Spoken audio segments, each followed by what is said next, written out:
Alhamdulillahi wa kafa, wassalatu wassalamu ala habibil mustafa Sayyidina Muhammadin ahlu sidqi wal wafa. Asyhadu an la ilaha illallah wahdahu la syarika lah, wa asyhadu anna Muhammadan abduhu wa rasuluhu la nabiyya ba'dah.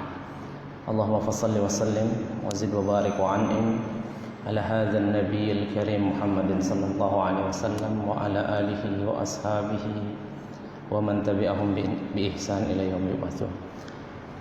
Alhamdulillah, segala puji milik Allah Subhanahu wa taala. Malam hari ini Allah masih berikan kita kesempatan untuk bisa hadir di majlis ilmu, majlis yang paling dicintai oleh Nabi kita Muhammad sallallahu alaihi wasallam. Sampai-sampai Rasulullah mengatakan, "Man salaka tariq yaltamisu fihi ilman, sahalallahu lahu bihi tariqan ilal jannah." Siapa yang meluangkan waktu untuk belajar ilmu agama, maka kelak akan dimudahkan jalannya untuk masuk surga.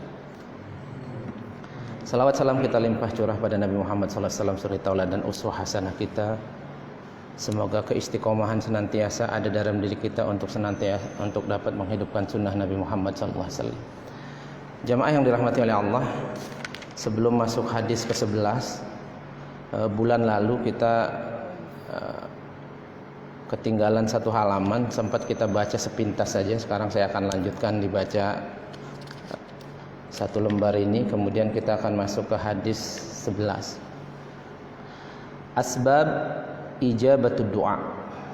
Sebab doa itu diijabah. Ada waktu doa itu diijabah, ada tempat doa itu diijabah. Ketika kita haji atau umroh, itu di situ banyak tempat-tempat diijabahnya doa. Ada waktu-waktu, di sepertiga malam, di Jumat sore, ini banyak kita lalaikan ini. Sa'atun kata Nabi, ada 1 jam waktunya.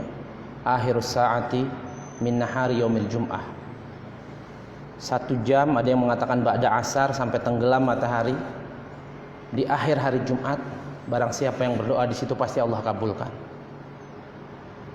Kemudian di waktu-waktu sahar, Nabi pernah ditanya, "Ya Rasulullah, ayu doa ini isma?" Ya Rasulullah, doa kalau dipanjatkan paling cepat didengar oleh Allah, paling cepat diijabah itu kapan? Fi jawfil akhir minal lail kata Nabi. Di penghujung malam akhir, sebelum subuh. Jadi kalau bangun pagi itu jangan pas-pas subuh.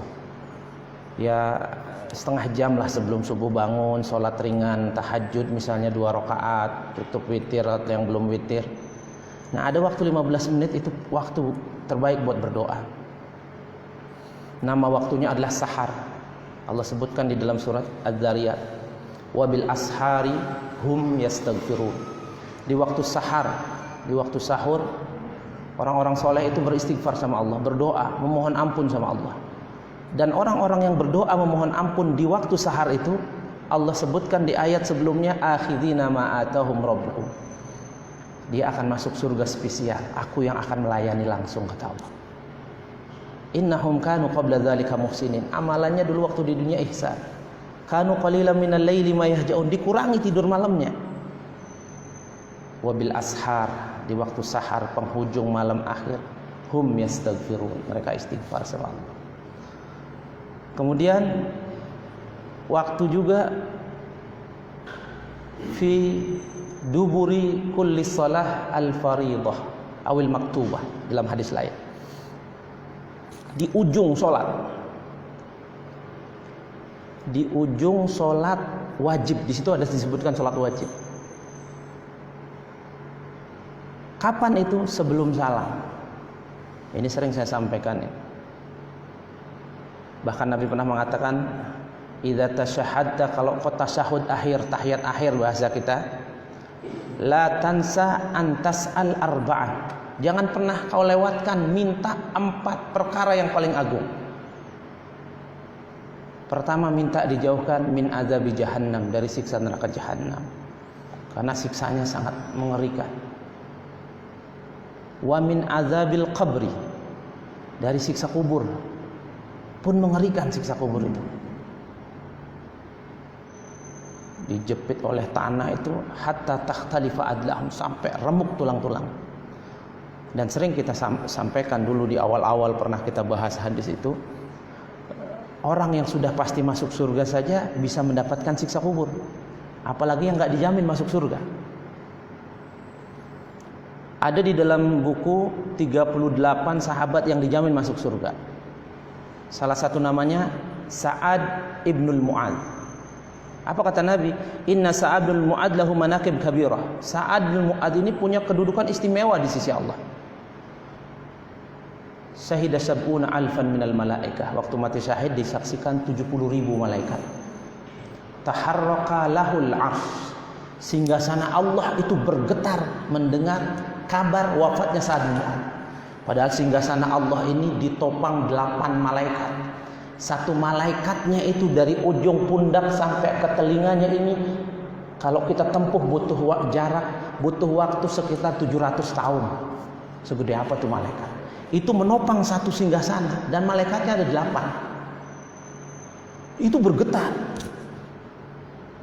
Wa futihat abwabus samawat, seluruh pintu langit dibuka. Mungkin kalau kita wafat, naudzubillah min dzalik, jangan sampai ditutup. Kalau dibuka satu pun luar biasa. Karena kalau orang-orang kafir, orang-orang yang akan masuk neraka, pintu langit itu nggak akan dibuka nanti. Kalau kita dibuka satu, naik ke lantai 2, izin lagi ke 3 sampai ke langit ke-7, maka kata Allah, uktub kitabal abdi fi 'illiyin. Nah, kalau sudah nyampe langit ke-7, ini ciri-ciri orang baik biasanya. Tulis, daftarkan namanya di tempat yang tinggi. Ada yang mengatakan di surga. Kemudian kata Allah, a'iduhu ilal ard, balikin dia ke bumi. Dari situ dia diciptakan, dari situ dia nanti akan dibangkitkan. Tapi orang-orang kafir, apa kata Allah? La tufattahu abwabus samawat wa la yadkhulunal jannah hatta yalijal jamalu min fi sammil khiyar. Jangankan pintu langit, langit pertama aja nggak dibuka pintunya. Bahkan orang macam begini yang nggak dibukakan pintu langit oleh Allah, nggak bisa masuk surga kata Allah. Kecuali onta bisa masuk lubang jarum. Kan mustahil ada onta bisa masuk lubang jarum. Artinya mustahil. Sa'ad bin Mu'ad, futihat abwa, seluruh pintu langit dibuka. Dan setiap pintu ada malaikat yang menjaga. Tapi ketika dia masukkan ke liang lahatnya, apa kata Nabi? Laqad damma dummatan thumma furrija anha. Sa'ad bin Mu'ad pun dihimpit oleh kubur, disiksa kubur, tapi cuma satu kali himpitan, hancur tulang-tulangnya, terus kemudian direnggangkan lagi. Maka seorang ulama yang baca hadis ini, setelah dia baca, dia sampaikan, faqaifa bina wa nahnu. Kalau sekelas Sa'ad bin Mu'ad yang pasti masuk surga dapat siksa kubur, maka bagaimana dengan kita dan kalian? Maka kita minta tuh perlindungan dari siksa kubur. Wa min fitnatil mahya, fitnah kehidupan, dijauhkan dari virus, dijauhkan dari fitnah-fitnah macam-macam. Terlilit hutang piutang. Wa min syarri fitnatil masihid dajjal, dari fitnah dajjal. Kapan diminta? Di akhir tasyahud. Makanya kadang tasyahud itu agak-agak lama kalau yang kedua, yang terakhir, karena ada permintaan khusus. Nah sekarang di buku ini penyebab doa itu dikabulkan. Yang pertama adalah italatus safar, panjangnya perjalanan, panjangnya safar. Makin panjang safar, makin berat safar, makin besar kemungkinan doa itu dikabulkan. Maka ada istilah as-safar qit'atun minal azab. Safar itu potongan dari azab. Karena kita orang-orang dulu apalagi safar, Nabi kita Muhammad SAW dari Mekah ke Madinah 15 hari 15 malam, tengah padang pasir. Kita saja yang naik kendaraan sekarang luar biasa capek. Saya baru Kamis kemarin dari Bali 2 hari. Sebetulnya kalau non-stop sih bisa 1 hari, cuman nggak kuat, malam jam 10 cari hotel nginep, besok jam 8 jalan lagi. Capek. Nah, safar ini perbanyak doa. Kita mulai dengan doa safar dulu, nanti di jalan kita doa. Bahkan Nabi katakan kalau nanjak jalannya baca Allahu Akbar, kalau nurun baca Subhanallah. Baca ini. Jangan safar banyak dengerin dangdut di mobil. dengerin lagu-lagu, naudzubillah min dzalik. Kalau kecelakaan pas sakaratul maut kita nggak bisa menyebut nama Allah, ini musibah. Dengarkan yang baik-baik, karena apa yang kita dengarkan itu akan terngiang nanti. Italatus safar. Hadis Nabi dari Abu Hurairah, semoga Allah meridhoinya, mengatakan salatul da'awat mustajabat la syakka fihin. Ada 3 doa sangat diijabah oleh Allah, nggak ada keraguan di dalamnya. Da'watul mazlum. Yang pertama adalah doa orang yang terzolimi. Maka jamaah yang dirahmati oleh Allah, hati-hati kita hidup di dunia ini menzolimi orang.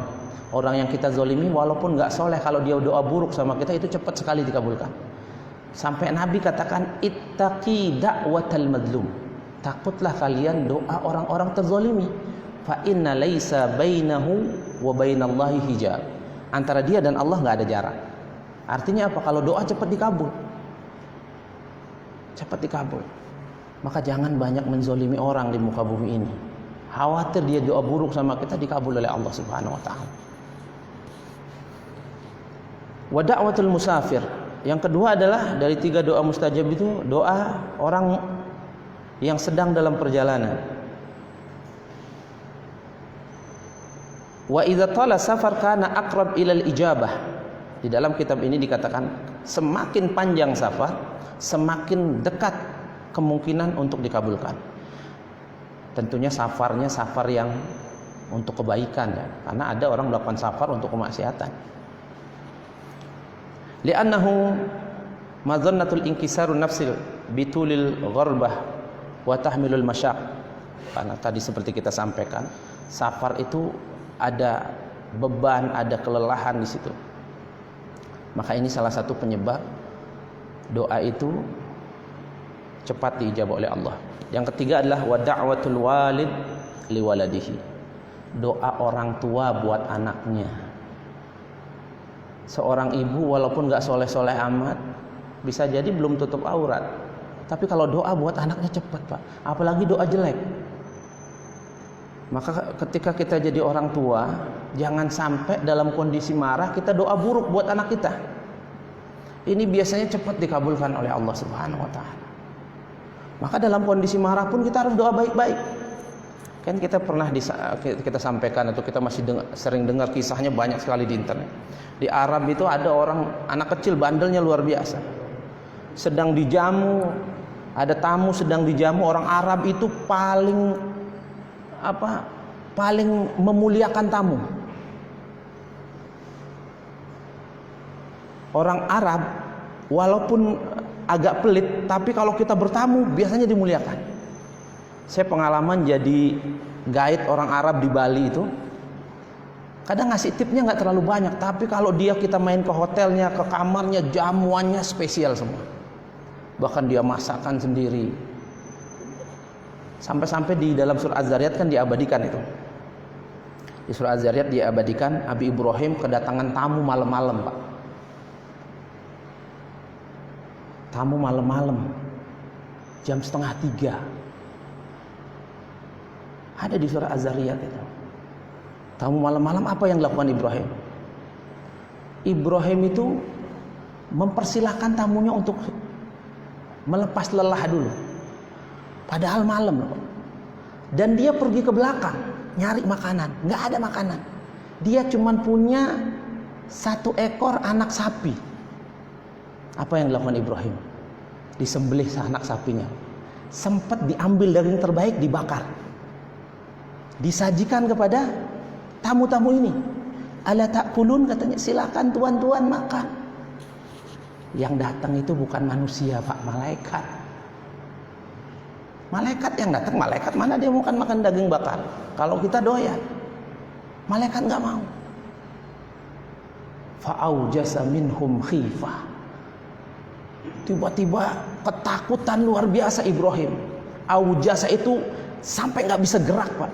Ada kita takut kalau dikejar anjing kan 5 meter tembok kita bisa loncat tuh. Tapi ada takut yang badan kita nggak bisa gerak. Namanya aujasa minhum. Ketakutan luar biasa. Maka malaikat itu mengatakan apa? Saya ini malaikat, datang bawa kabar baik. di istrimu ada janin dan seterusnya. Baca di surat Az-Zariyat. Jadi memuliakan tamu itu luar biasa. Nah ini tamu dimuliakan, mau dijamu, makanannya dituang pasir, masya Allah. Ibunya marah, tapi lihat ibu yang soleh marahnya apa? Ukhruj anta, katanya. Diusir anaknya Pak, tapi pakai doa ngusirnya.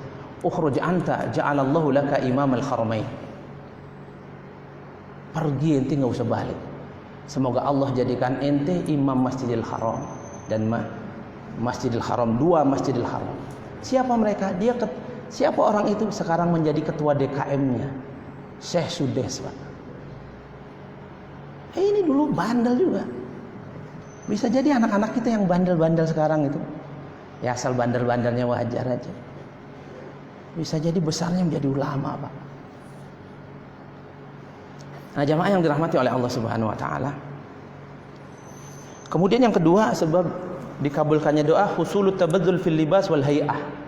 Ini kadang kita perlu ketika berdoa, terutama ketika sholat istisqa, menggunakan pakaian yang sederhana, kondisi yang merendahkan diri, menghinakan diri di hadapan Allah Subhanahu wa taala. Dan ini dilakukan oleh Nabi saat sholat istisqa. Dan ini juga disampaikan di hadis yang ke-10 itu, bahwa musafir ini adbaro as'as, rambutnya lecek, bajunya kusut. Nah ini menyebabkan doa cepat diterima. Kemudian yang ketiga adalah maddul yadaini ila sama, ngangkat tangan ke langit. Dalam berdoa itu ada macam-macam versinya. Ada sebagian yang selepas sholat itu nggak pakai angkat tangan. Ada yang ketika khutbah angkat tangannya begini. Dan ini saya setiap khutbah kalau doa pasti begini saya ngikutin dalil yang begini. Ada doa secara umum angkat tangan. Bahkan doa-doa ketika genting angkat tangannya tinggi, Pak. Ini dilakukan Nabi ketika sholat istisqa sama waktu perang Badar.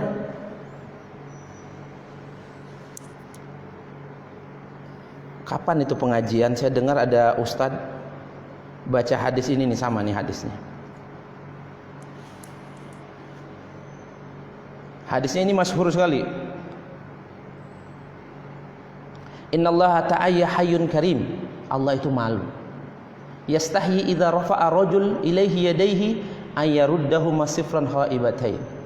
Allah itu malu kepada hambanya kalau melihat hambanya doa angkat tangan begini, malu kalau nggak diijabah. Jadi Nabi pernah mengangkat tangan begini. Bahkan saat perang Badar Nabi setiap malam doa, Pak. Bahkan di antara doanya yang diabadikan dalam sirah, Rabb intuhlak hadhil isabah lam tu'bad fi hadzal ardi abada. Ya Allah, kalau kau habiskan sahabat-sahabatku, tentara-tentaraku di perang Badar ini, kau tidak akan pernah disembah di muka bumi. Allah menangkan saat perang Badar. Dan itu Nabi ngangkat tangannya begini tinggi, sampai sorban yang biasanya ditaruh di sini itu jatuh. Kemudian yang keempat adalah al-ilhah ala Allah azza wa jalla. Doa sambil merengek, sambil merintih, bila perlu sambil nangis, Pak. Jadi irilah, Pak, kalau melihat orang doa nangis. Jadi jangan, wah cengeng banget doa nangis. Kita bisa nggak nangis? Kan kata Abu Bakar apa? Fa in lam tabku fatatabaku. Kalau nggak bisa nangis, bikin seolah-olah nangis. Nggak bisa juga, nangisilah dirimu yang nggak bisa nangis. Doa nangis, Pak. Ini nonton sinetron nangis. Gimana? Ada dulu saya waktu SMP, teman saya cerita, saya nonton film India 3 kali nangis. Laki-laki, Pak. Ya Allah. Gimana? Doa nggak pernah nangis. Sholat tahajud nggak pernah nangis. Bukankah Allah mengatakan sab'atun yuzilluhumullah fi dhillihi yauma la dhilla illa dhilluh, lewat lisan Rasulullah, 7 golongan manusia yang akan diberikan naungan pada hari kiamat oleh Allah. Tidak ada naungan selain Allah. Salah satu di antara 7 itu siapa? Rajulun idda'athullah khalian fafadat ainahu. Orang yang bangun di malam hari, dia sholat, dia munajat sama Allah, menetes air matanya. Air mata macam begini tidak akan disentuh api neraka. Jadi Pak, iri kalau kita ngelihat kanan kiri, ya Allah doanya nangis. Saya belum bisa nangis. Nangis, Pak. Nangis. Ada lagi yang mengatakan al-ilhah ini adalah At-tiqrar, mengulang-ulang. Ya Rabb, ya Rabb, ya Rabb, ya Rabb, diulang-ulang kalimat rububiyah ini. Karena Nabi SAW mengatakan, idza qala al-'abdu ya Rabb arba'an, kalau hambaku doa mengatakan ya Rabb, ya Rabb, ya Rabb sampai 4 kali kata Nabi, qala Allah akan berkata kepada yang berdoa tersebut, labbaika 'abdi, mau minta apa hambaku? Disambut panggilan itu, sal, minta, tu'ti, aku mau kabulin kata Allah. Kemudian jamaah yang dirahmati oleh Allah, ma yamna'u ijabatud du'a, yang menyebabkan doa tidak diterima, at-tawassu' fil haram, menggunakan fasilitas-fasilitas yang haram saat berdoa, baik itu kendaraan, pakaian, tempat, properti misalnya. Syurban, dari segi minuman, libasan, pakaian, tagziyah, makanan, yamna' ijabatud du'a, ini penyebab doa tidak diijabah oleh Allah Subhanahu wa taala. Baik jamaah, kita masuk hadis ke-11, al-akhdhu bil yaqin wal bu'du anis syubhat, mengambil yang yakin, menjauhi syubhat. Ini di hadis ke-6 juga sudah kita bahas, sudah dibahas tentang perkara syubhat. An Abi Muhammad Al-Hasan bin Ali bin Abi Talib, dari Abi Muhammad Hasan bin Ali bin Abi Talib, sibti Rasulullah, cucu Rasulullah. Dalam bahasa Arab itu kalau sibtun, cucu dari anak perempuan, kalau hafidun, cucu dari anak laki-laki. Berarti ini dari Fatimah. Wa raihanatihi, raihana itu sebetulnya aroma semerbak harum, cuman di sini ditafsirkan oleh ulama-ulama hadis kesayangan Nabi. Innal Hasan wal Husain sayyida syababi ahli jannah, kata Nabi. Hasan dan Husain itu sayyid penghuni surga. Radhiyallahu anhuma, semoga Allah meridhai keduanya. Qala, berkata Hasan, hafiztu min Rasulillah, aku hafal dari Rasulullah SAW sebuah kalimat, da' ma yaribuk illa ma la yaribuk. Pendek sekali hadisnya, tapi kandungannya dalam, luar biasa. Tinggalkan yang meragu-ragukan kepada sesuatu yang tidak meragu-ragukan. Fiqhul hadis, kandungan hadis, at-tarkus syubhat. Yang pertama adalah meninggalkan perkara syubhat. Inna tarkas syubhat fil ibadat wal muamalat wal munakahat wasairi abwabil ahkam waltizamul halal fi kulli dzalik yuaddi bil muslim ilal wara. Ketika kita meninggalkan perkara-perkara subhat dari segi ibadah, muamalah, pernikahan dan segala macam hal, ini menyebabkan kita memiliki sifat wara.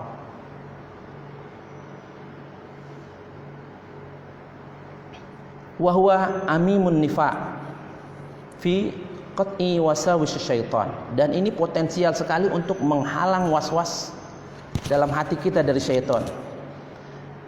Katsirul faidah, banyak sekali faedahnya fid dunya wal akhirah. Jadi menjauhi perkara subhat ini, kata penulis buku, banyak sekali manfaatnya di dunia dan akhirat. Wa qad sabaqa fi hadits sadis, ini sudah pernah kita bahas kata muallif di hadis ke-6. Anna man ittaqa subuhat faqad sabra ali dinihi wa irdihi. Barang siapa yang meninggalkan perkara subuhat, dia sungguh telah menjaga diri, kehormatan dan agamanya. Kan hadisnya berbunyi innal halala bayyin wa innal harama bayyin. Yang halal jelas, yang haram jelas. Wa bainahuma, tengah-tengah, umurun mustabihat, ada perkara abu-abu. La ya'lamuhunna katsirun minan nas. Banyak orang enggak paham. Faman waqa'a fi subuhat, siapa yang masuk ke dalam perkara yang meragu-ragukan, waqa'a fi haramin. Faman ittaqa subuhat, barang siapa yang menjauhi perkara subuhat, faqad istabra ali dinihi wa irdihi. Dia sudah menjaga diri, jiwa dan kehormatannya, agamanya. Wa man waqa'a fi subuhat, yang masuk ke dalam perkara subuhat, waqa'a fi haramin, dia masuk ke dalam perkara haram, karra'i yar'a haulal hima yusiku ayyar ta'afi. Seperti pengembala yang mengembala di pinggir pematang sawah. Ini kalau hewan gembalanya pindah ke pematang orang, dia makan rumput orang yang punya rumput nggak ridho, ini masalah. Sampai seperti itu jamaah yang dirahmati oleh Allah.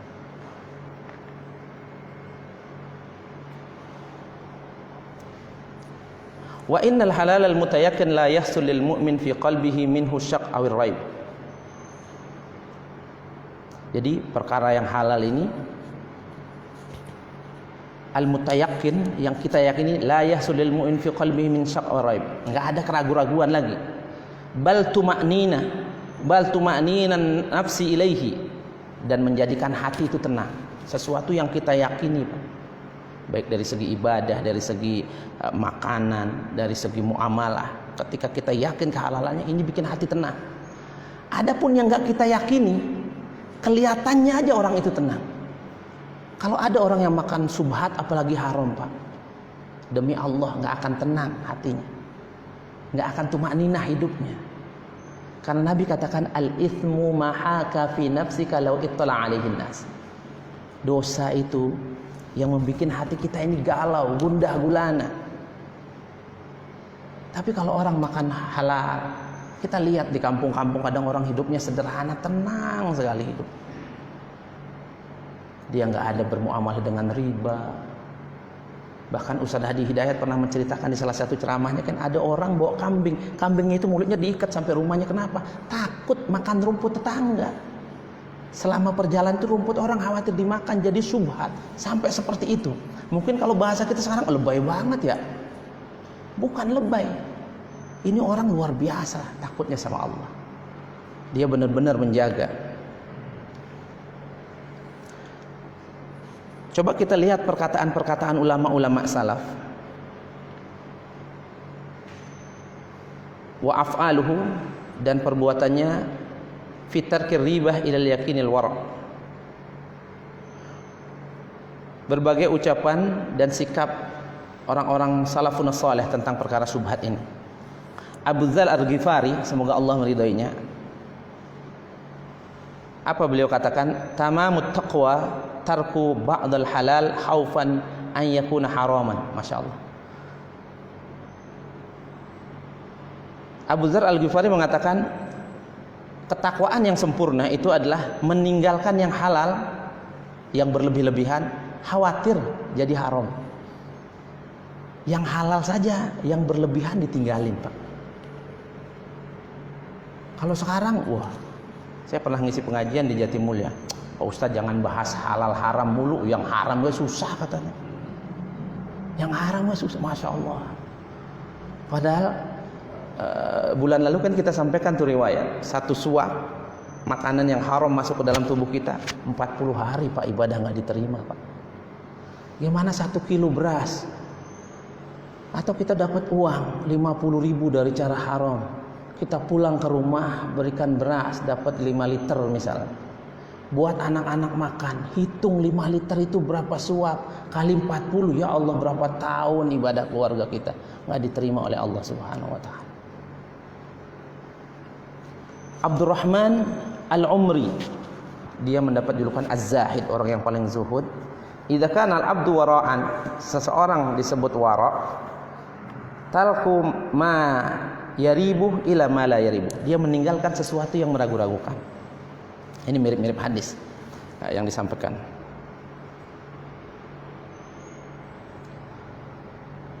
Qaulul Hasan bin Abi Sinan, ma syai'un ahwanu minal wara'. Tidak ada sesuatu yang lebih ringan daripada bersifat wara'. Idza apa ini? Idza rabaka syai'un fada'hu. Jika ada sesuatu yang meragukan kamu, tinggalkan. Itu dari segi ucapan orang-orang saleh. Coba kita cek dari segi perbuatan, apa yang mereka lakukan. Wa min af'alihi, kita baca 2 contoh saja. Anna Yazid bin Zurai tanazzaha min 500,000 min mirathi falam ya'khudhu. Masya Allah. Yazid bin Zurai tidak mengambil 500,000, 500.000. Ini 500.000 rial, dinar apa nggak disebutkan dari warisannya. Kenapa? Wa kana abuhu yublal a'malus lisultan. Bapaknya pegawai pemerintahan. Takut bapaknya dapat rezeki subhat sehingga dia nggak ngambil waris, Pak. Mungkin kita wah ini berlebih-lebihan. Inilah ulama-ulama hebat itu. Jadi bapaknya pegawai pemerintah. Ada rezeki subhat dikhawatirkan, dia nggak mau ambil warisnya. Takut masuk rezeki subhat. Sama seperti Abu Bakar As-Siddiq. Dia pernah lapar perutnya. Pembantunya menghidangkan. Dia buka meja makan lah kalau bahasa kita sekarang. Ada makanan nih. Lapar langsung bismillah makan. Ditanya pembantunya, ini makanan enak banget ini, dari mana ini? Oh, itu dikasih tetangga. Loh, tetangga yang dukun itu? Iya. Masukkan telunjuk ke mulutnya, Pak. Dipegang apa nih, kerongkongan, langsung kan gitu, dimuntahkan. Masya Allah. Jadi sangat khawatir masuk perkara-perkara yang subhat. Apalagi mereka haram sangat mereka tinggal. Yang subhat aja sudah ditinggalkan. Sekarang kebalikannya, yang haram aja kita jejelin, kita masukin. Yang subhat, subhat ini bismillah aja, insya Allah jadi halal, karena begitu. Ada orang nemu duit kadang. Kalau di kampung saya itu ada istilah bayar humus. Humus itu dari bahasa Arab, 1/5 gitu bahasanya. Kalau nemu duit 1/5-nya sedekahin jadi halal tuh katanya. Jadi kita terngiang-ngiang itu. Jadi setiap nemu sesuatu dulu, kebetulan rumah saya itu depannya tempat wisata. Namanya di tempat wisata ada aja orang ketinggalan sesuatu lah. Kalau orang-orang nemu udah tinggal limpahin 1/5 ke masjid. Padahal kadang kita tahu yang punya nggak kita balikin. Rezeki nomplok kita bilang. Masya Allah. Padahal barang temuan itu nggak bisa dimanfaatkan. Namanya luqotoh, bukan rezeki nomplok. Luqotoh nama dalam bahasa Arab. Ada babnya khusus di kitab fikih. Jadi warisan yang bapaknya jadi pegawai, padahal insya Allah bapaknya anaknya soleh begini, insya Allah bapaknya orang baik. Cuman dia khawatir aja, ada rezeki subhat masuk udah tinggalin. Ada seorang ulama namanya Ibrahim. La tashrab ma'a Zamzam, sampai nggak berani minum air Zamzam, Pak. Kenapa nggak berani minum air Zamzam? Faqala, "Lau kana lidalbun syaribtu." Kalau aku yang bawa wadahnya, aku mau minum. Tapi kalau wadah dari penguasa, aku takut dibeli dari rezeki subhat. Mungkin bahasa kita lebay banget ya. Ini kehati-hatian, Pak. Ulama-ulama luar biasa. Nah, ini jemaah yang dirahmati oleh Allah Subhanahu wa taala. Wa qad yaqulu qail, nah sama seperti yang kita sebutkan tadi. Orang-orang mengatakan inna hadzal aqwal wal af'al mubalaghah. Kadang-kadang kita lihat perbuatan ulama-ulama tadi, perkataan ulama-ulama tadi sedikit lebay, mubalaghah, terlalu berlebih-lebihan. Orang mengatakan begitu. Innal ummah fi kulli hasirin bihajah ilal qudwah salihah. Apa kata muallif? Sesungguhnya umat itu butuh qudwah, butuh contoh orang-orang soleh macam begini. Kalau semua mengentengkan, nah ini musibah.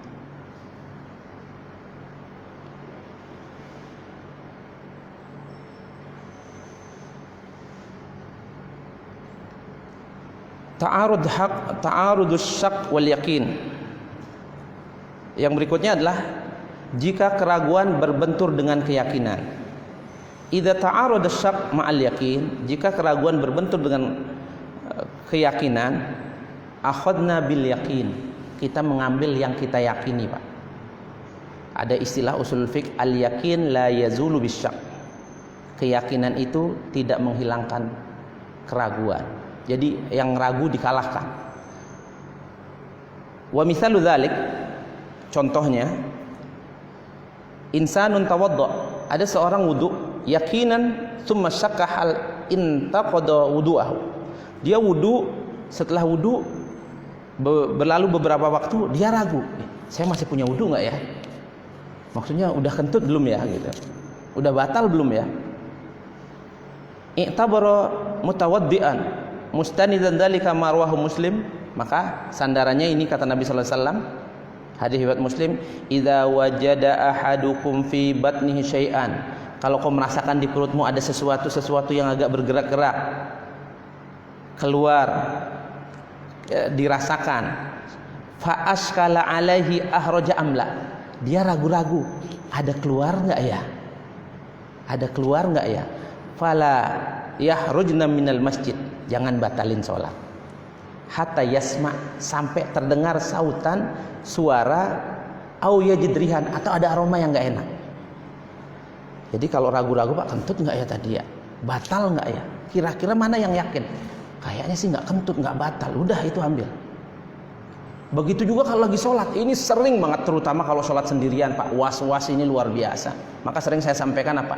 Sholat itu membuat sesuatu yang harusnya ingat jadi lupa, yang harusnya lupa jadi ingat. Berapa banyak kita kehilangan kunci, baru mulai sholat Allahu Akbar, imam waladhdallin, di jaket tadi ngomelin anak, di jaket ternyata ingat pas sholat, nggak ingat sholatnya. Berapa kali kita sholat, kadang sholat witir pingin 3 rakaat, 3 apa 4 ya. Kadang sholat subuh kesiangan, sholat di rumah 2 rakaat, Pak, sholat subuh itu kita lupa udah berapa rakaat. Yang harusnya kita lupa jadi ingat. Maka di dalam hadis, dalam kitab Salasa wa Salasin Asbabul Khusyuk fi Sholat, 33 penyebab khusyuk dalam sholat, karangan Muhammad Shaleh Al-Munjid, kecil bukunya, itu disebutkan kalau kita khusyuknya 10% saat sholat, maka kita dapat pahala 10% aja, Pak. 50% dia khusyuk, 50% dapat pahala, sisanya enggak. Maka setan berusaha was-was itu bagaimana caranya, apalagi sekarang kita renggang-renggang ini. Setan gerilya ini, Pak. Hanzab ini banyak banget gentayangan sekarang. Saya dulu pernah saya sampaikan, saya dulu waktu tinggal di Dubes Kuwait, donatur itu namanya Syekh Muhammad Ad-Dabbus, setiap sholat kita dicek pasti itu.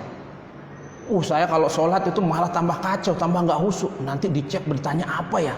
Kita jadi pikiran itu. Dan dia sering nanya apa?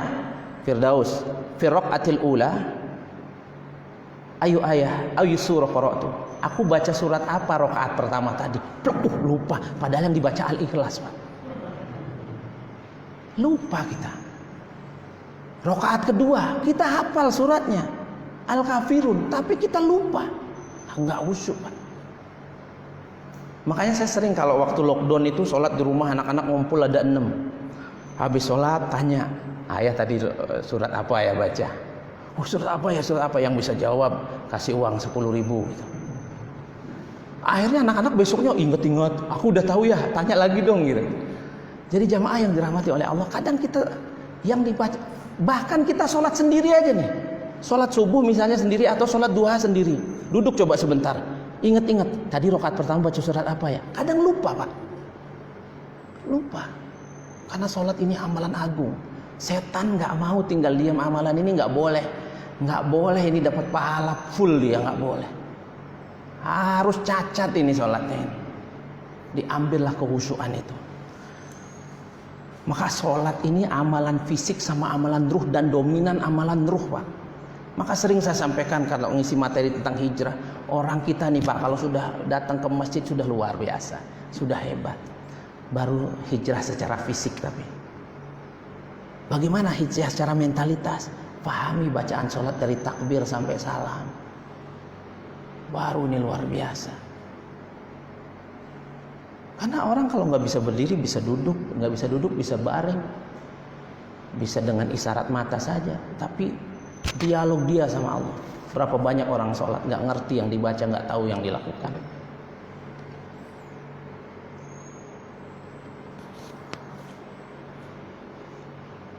Jadi kalau lagi sholat ragu-ragu nih kentut apa enggak ya? Kalau nggak ada yang kebauan sebelah, apalagi nggak ada suara, lanjutin aja, Pak. Insya Allah aman. Dalilnya itu tadi, hadis riwayat Imam Muslim.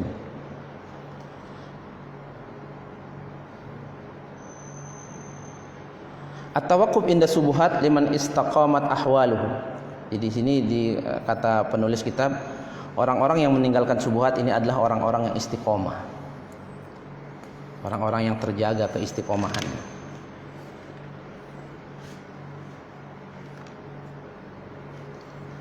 As-sidq tuma'ninah wal kadzab ribah. Kemudian kandungan hadis yang berikutnya adalah kejujuran itu membuat ketenangan jiwa dan kebohongan itu membuat gundah gulana. Qaulun Nabi sallallahu alaihi wasallam fi riwayah Tirmidzi, inna sidqa tuma'ninah wal kadzbu ribah. Kejujuran membuat hati tenang. Kedustaan membuat hati gundah gulana. Wa yursiduna al-hadits ila anna an nabniya ahkamana wa umurna hayatana 'alal yaqin. Hadis ini mengajak kita semua untuk membangun kehidupan kita ini atas dasar keyakinan. Al-halal wal haq was-sidq tuma'ninah wa ridwan. Halal, kebenaran, kejujuran, ketenangan batin ini diridhoi oleh Allah Subhanahu wa taala. Wal haram, sesuatu yang haram, yang meragu-ragukan. Wal batil, sesuatu yang batil. Wal kidb, sesuatu yang kebohongan. Ini membuat hati qalaq wan nufur, membuat hati gundah. Inna sidqa, kata Nabi, yahdi ilal birri. Kejujuran menunjukkan kepada kebaikan. Wa innal birra yahdi ilal jannah. Dan kebaikan mengajak ke surga. Wa innar rajula la yasduqu hatta yuktabu indallahi siddiqan. Orang kalau berbuat jujur akan dicatat oleh Allah sebagai hamba yang jujur. Sebaliknya, wa innal kadzib yahdi ilal fujur. Kebohongan, kedustaan, ini perkara fajir, perkara yang buruk. Wa innal fujur, perkara buruk ini yahdi ilan nar, akan memasukkan pelakunya ke dalam neraka. Wa innar rajula la yakdzibu hatta yuktabu indallahi kadzaban. Orang kalau sudah biasa berdusta, Allah akan cap dia sebagai pendusta. La yasma'una fiha lagwan wala kidzaban. Di dalam surga Allah sebutkan di dalam surah An-Naba, tidak ada lagi mendengar kita perkataan lagwun, perkataan sia-sia, dan kidzaba, perkataan dusta. Kita nggak akan dengar itu. Nah, jemaah yang dirahmati oleh Allah Subhanahu wa taala, ini pendek sekali hadisnya, keterangannya juga pendek. Mudah-mudahan kita bisa mengambil ibrah, kita bisa mengambil manfaat dari hadis ini. Hadis sederhana ini kalau kita amalkan akan membuat ketenangan batin kita luar biasa. Karena dunia ini mazra'atul akhirah, adalah tempat kita bercocok tanam, tempat kita beramal. Panennya nanti di akhirat. Maka Ali mengatakan al-yaum amal. Dunia ini amal aja udah. Amal. Besok wal ghad, di akhirat nanti hisab. Tinggal dihisab, tinggal panen, tapi nggak bisa lagi amal. Nah, mumpung belum menyesal, maka perbanyak amal-amal. Kita butuh bekal banyak, Pak. Terakhir, Imam Ahmad bin Hanbal ketika dikeluarkan dari penjara, Imam Ahmad bin Hanbal itu dipenjara karena nggak mau mengatakan Al-Quran itu makhluk. Khalifah Al-Ma'mun mengatakan Al-Quran itu makhluk. Disiksa Pak Imam Ahmad sampai membusuk punggungnya, tiap hari dicambuk Pak ulama. Al-Ma'mun diwafatkan oleh Allah Subhanahu wa taala. Allah takdirkan anaknya, imam yang soleh namanya Al-Mutawalli, dikeluarkan Imam Ahmad. Pemimpinnya adil, ulama dikeluarin dari penjara. Kemudian dia minta petuah atau minta wasiat atau minta wejangan lah. Ya Imam, kasih saya wejangan yang selalu biar bikin telinga saya terngiang-ngiang ini, dan saya bisa amalkan itu. Apa kata Imam dalam kondisi lemah? Al-ajalu qarib wa tariqut tawil wa zadu qalil. Al-ajalu qarib, kematian. Ini nasihat buat kita semua. Ini kalau kita pegang luar biasa. Kematian kita ini dekat, Pak. Nggak perlu kena corona kalau mau mati itu. Bisa lagi duduk kita wafat. Qarib. Wa tariqut tawil, perjalanan selepas kematian itu panjang sekali. Salah orang yang katakan orang meninggal itu sudah berada di peristirahatan terakhir. Kata siapa? Nabi bilang awwalu manzilin min manazilil akhirah. Tempat pertama ini, singgah pertama. Kalau dia sukses di sini, perjalanan berikutnya akan lebih santai. Tapi kalau dia nggak bisa di sini, hancur perjalanan berikutnya. Thariqut tawil. Sekarang semua makhluk di alam barzah. Kalaulah kita ambil sahabat Nabi sudah 1442 tahun di alam barzah. Bisa taman dari taman surga atau lubang dari lubang neraka. Butuh bekal banyak. Butuh bekal banyak. Saya ambil contoh saya aja. Saya kemarin ke Bali. Itu bisa tabungan setahun saya pakai, cuma seminggu Pak ke Bali Pak. Bolak-balik nggak banyak ini. Bawa kendaraan sendiri 10 juta habis. Nyari setahun buat seminggu di Bali. Kita perjalanan akhirat ribuan tahun. Allah kasih kita waktu 60 tahun di dunia ini. Manfaatin yang sebaik-baik untuk beramal saleh. Wazadu qalil. Imam Ahmad mengatakan apa? Bekalku sedikit. Bekal sedikit. Sekelas imam mengatakan bekal sedikit. Siapa lagi ulama yang pernah mengatakan bekalnya sedikit? Abu Hurairah menjelang wafatnya nangis terus. Karena firasat orang beriman ini biasanya sering betul.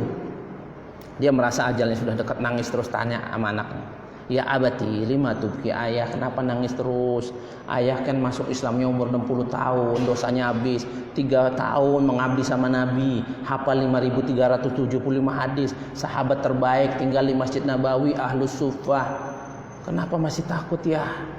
Tulus safar, kata ayahnya.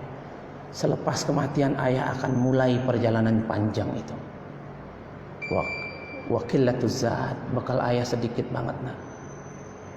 Maka jamaah nasihat buat kita semua, perbanyak amal yang bisa mendatangkan pahala banyak dan cari keridhaan Allah di situ. Mudah-mudahan Allah mudahkan perjalanan kita sampai ujungnya nanti kita bertemu di surga Allah Subhanahu wa taala. Kurang lebihnya mohon maaf, waktunya kelewat. Aku qouli hadza wa astaghfirullah li wa lakum wal 'afwu minkum. Assalamualaikum warahmatullahi wabarakatuh.